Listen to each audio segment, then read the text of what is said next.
Picture a locked steel door in Daytona Beach, a building the racing world swore was hiding engines so illegal that NASCAR wanted them to vanish forever. That's the story people tell. That's the legend that gets clicks.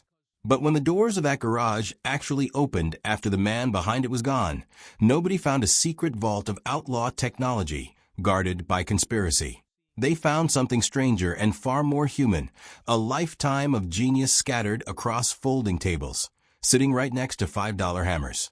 Smokey Yunick passed away on May 9, 2001, at 77 years old, after a year spent fighting leukemia. He died at his home in Daytona Beach, not far from the workshop that had made him a legend, a building he had already shut down years earlier. He opened that garage back in 1947 and spent 4 decades building a reputation as one of the most brilliant, most bull-headed minds in American motorsports. Then, in 1987, he closed the doors for good, saying flatly that there weren't enough good mechanics left worth keeping the place running for. For years afterward, the shop just sat there, largely undisturbed, until his family finally began the long process of sorting through everything the following year. What they found wasn't a hidden laboratory stuffed with contraband racing tech that officials had spent decades trying to bury.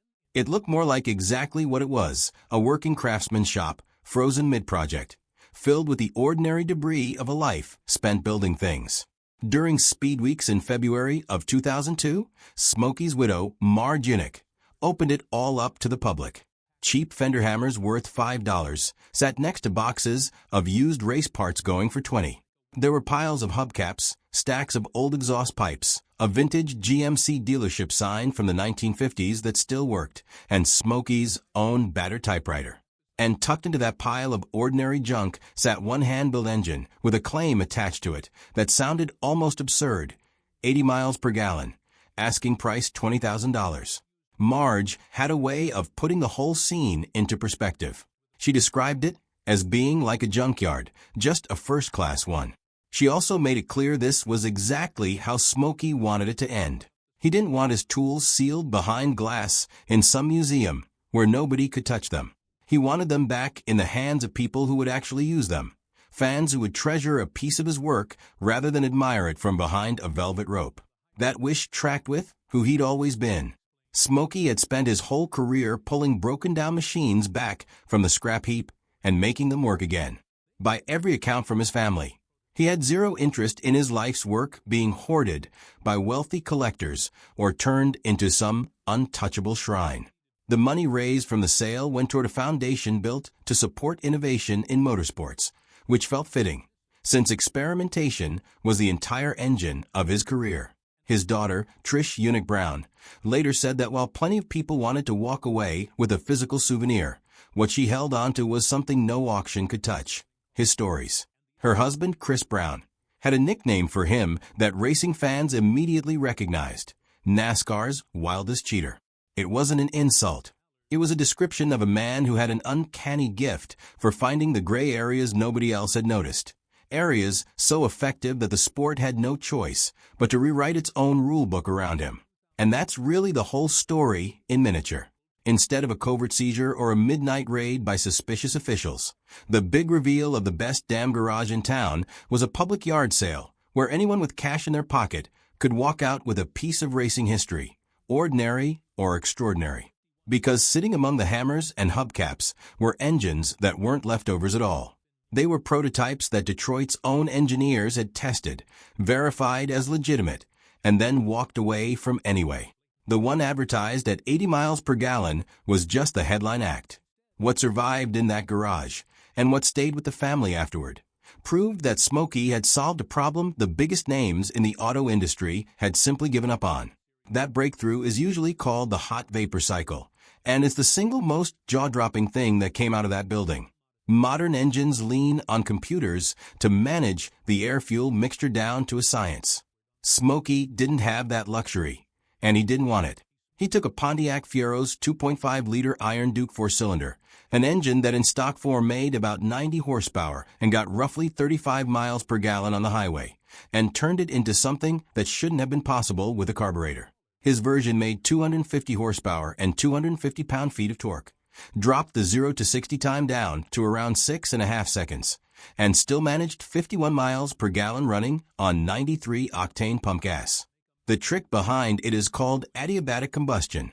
Instead of cooling the fuel air mixture the way every other engine does, Smokey used the waste heat coming off the exhaust and coolant to boil it. That superheated mixture ran through a device he called a homogenizer, an exhaust-driven turbine mounted under the carburetor, then continued through a wrapped manifold until it hit temperatures north of 450 degrees Fahrenheit. By the time the fuel reached the cylinders, it was fully vaporized, letting the engine run at an extremely lean ratio of over 20 parts air to 1 part fuel. And this wasn't just a backyard claim. Detroit's own labs and original equipment engineers actually verified those numbers, confirming the engine met the strict emissions standards of the 1980s without a single computer chip involved. The seed of the idea actually went back to the 1950s, planted by a man named Ralph Johnson, a Holley carburetor specialist and GM dyno technician who worked closely with Smokey. Together they figured out how to push combustion past the normal detonation limit, running exhaust temperatures around 2250 degrees to control the hydrogen burn happening inside. Johnson later described their lean burn tuning in a line that says everything about how close to the edge they were pushing things. The engine never ran better than it did right before it failed. They built several hot vapor prototypes beyond the Fiero, including a 3-cylinder Buick, a Ford, and a Dodge Omni, and every single one of those test mules cleared 45 miles per gallon, while producing nearly 2 horsepower per cubic inch. There were even near misses with actual production, including talks around an S10 pickup and a licensing arrangement with crane cams. In the end, the whole thing collapsed under the weight of durability concerns, legal costs, expensive manufacturing hurdles, and the classic industry allergy to any idea that didn't originate in-house. But the physical engines themselves didn't disappear. Trish kept 4 of them in the family. An enthusiast named Tony Allers eventually got his hands on the running examples and built a beautifully restored Fiero replica, driven daily for years, using the salvaged original drivetrain. On Christmas Day in 2009, Allers donated that car to the Don Garlits Museum of Drag Racing, where it remains on display today, while another unit is reportedly on loan to the Smithsonian. The hot vapor engines are the crown jewel of what physically survived him. But Smokey didn't stop at one big idea. Over the years, he filed patents covering fuel systems, oil systems, engine testing procedures, and even a crash barrier design, documenting ideas that the industry frequently dismissed until much later. Records from the United States Patent and Trademark Office show he secured at least 9 patents between 1978 and 1996, a paper trail proving he was chasing solutions long before anyone in charge was ready to listen. Several of those patents came directly out of his hot vapor research, filed between 1984 and 1988, covering the exact hardware, operating methods, and fuel conditioning systems behind the Fiero engine. Those patents entered the public domain around 2003, meaning engineers today can study the technology freely. Beyond that, he also held a 1978 patent for a pressure vent, a 1991 patent for an oil change system, and a 1994 patent covering engine testing methods. His most frustrating fights, though, weren't really about horsepower at all. They were about safety and aerodynamics. Back in 1961, he built pneumatic air jacks designed to lift a stock car instantly during a pit stop, and NASCAR rejected the idea outright as inappropriate for the series. A year later, he mounted a massive wing over the engine of Jim Rathman's car for the Indy 500. Generating serious downforce and faster cornering. But the added drag on the straights was enough for the United States Auto Club to ban it almost immediately. Decades later, wings became mandatory equipment across Can-Am, Formula One, and IndyCar. His idea wasn't wrong. It was just early. The most sobering of his rejected ideas involved barrier safety. In the early 1980s, long before anything resembling the modern safer barrier existed, Smokey came up with a soft wall concept using old tires sandwiched between sheets of plywood to absorb impact energy. NASCAR passed on it, and drivers kept slamming into unforgiving concrete walls for years afterward.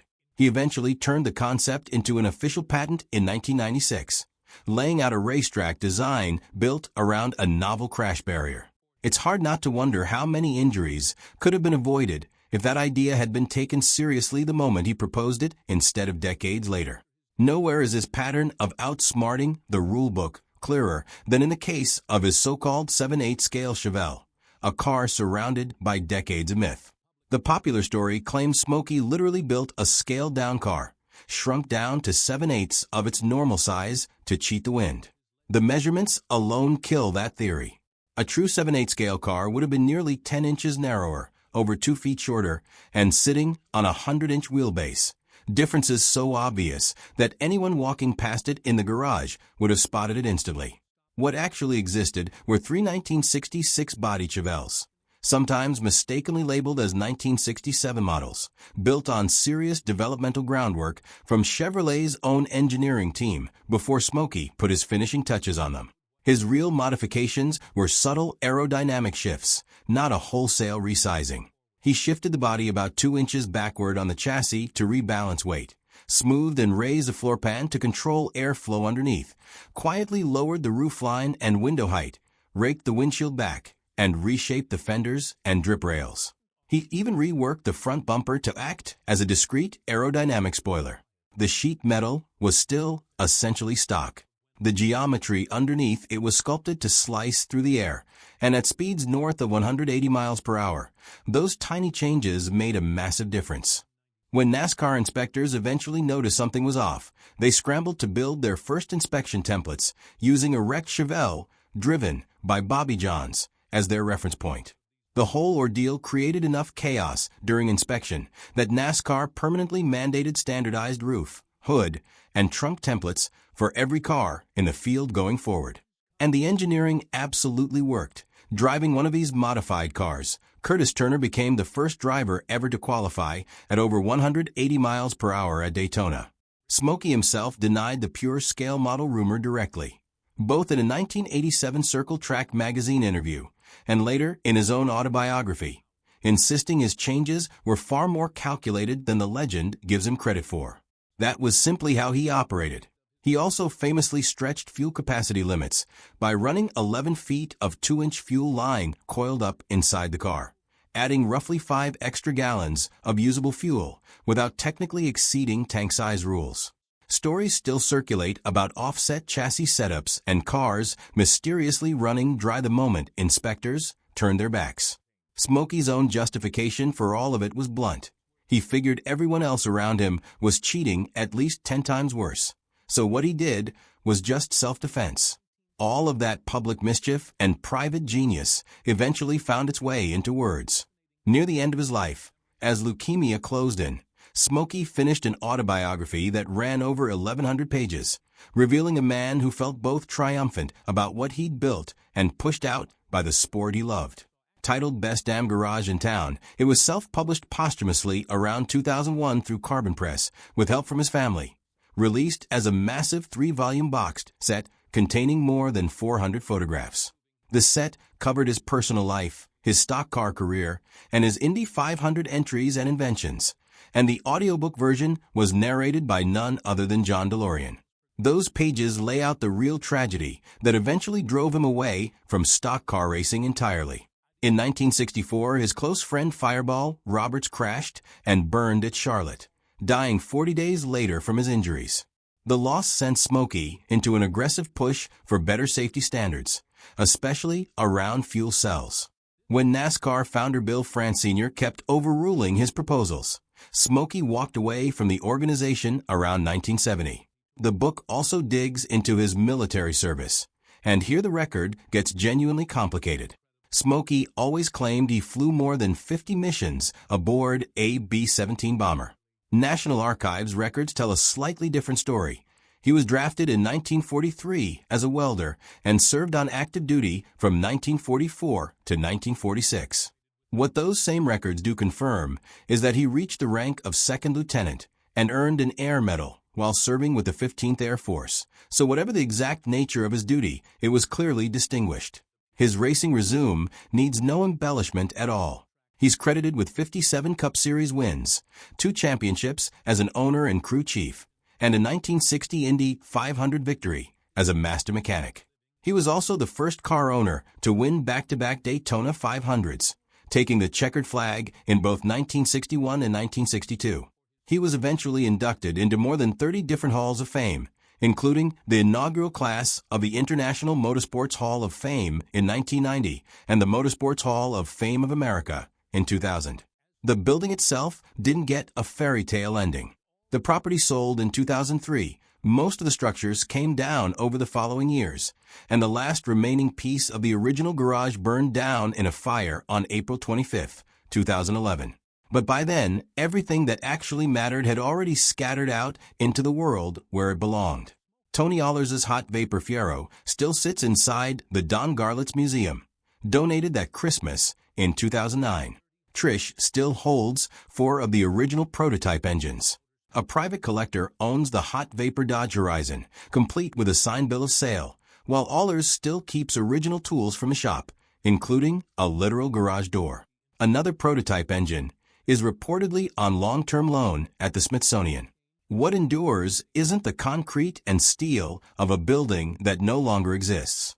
It's the foundation his estate funded, the running engines that still hit the same numbers Detroit verified decades ago, the patents now sitting in the public domain for any engineer willing to study them, and the templates, wings, and safety concepts that the entire sport eventually had to adopt on his terms. Smokey Yunick spent his whole life a step or two ahead of the rulebook, forcing an entire industry to catch up to ideas it initially refused to take seriously. So here's the real question worth sitting with.